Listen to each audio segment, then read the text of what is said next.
So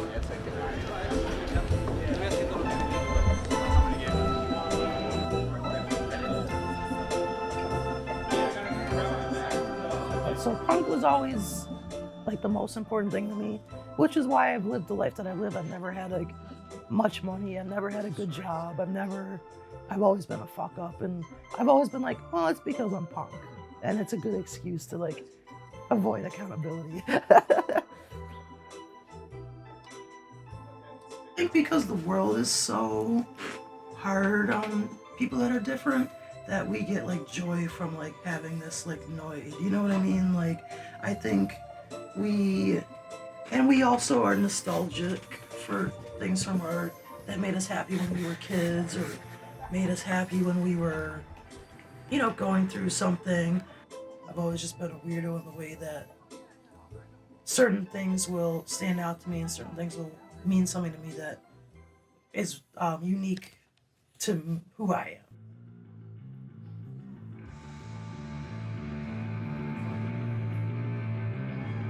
Before I became a part of wrestling, I was a punk first, getting wrestling fans into punk and getting punks into wrestling. That's the goal of what I'm doing.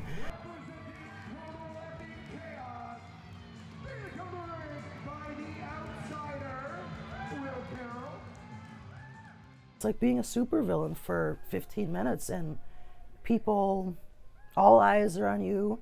You have the spotlight. I love the feeling of people that don't get it. It's like, what the fuck is this? Where are you driving to do what?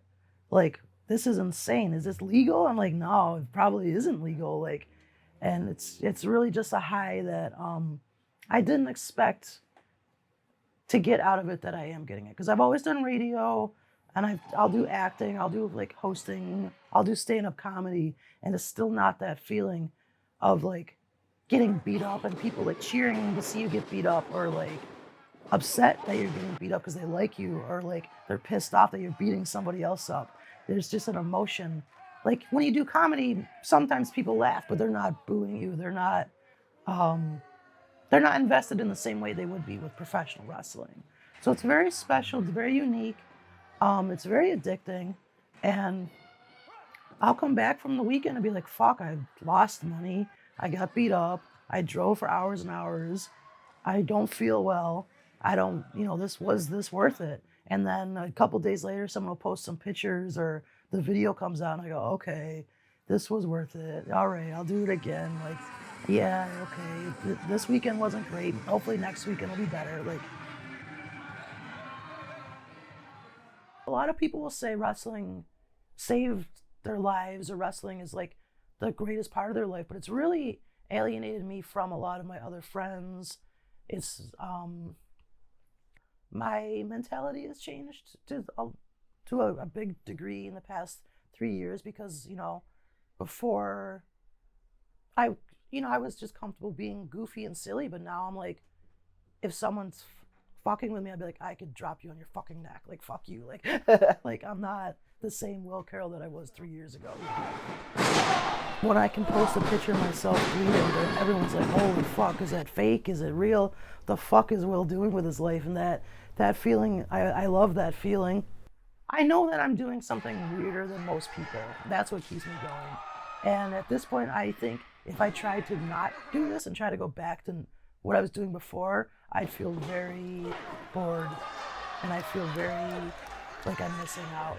Wrestling doesn't end. There's no off season. You just keep doing it, just keep going. At the end of the day, I can't really turn this off.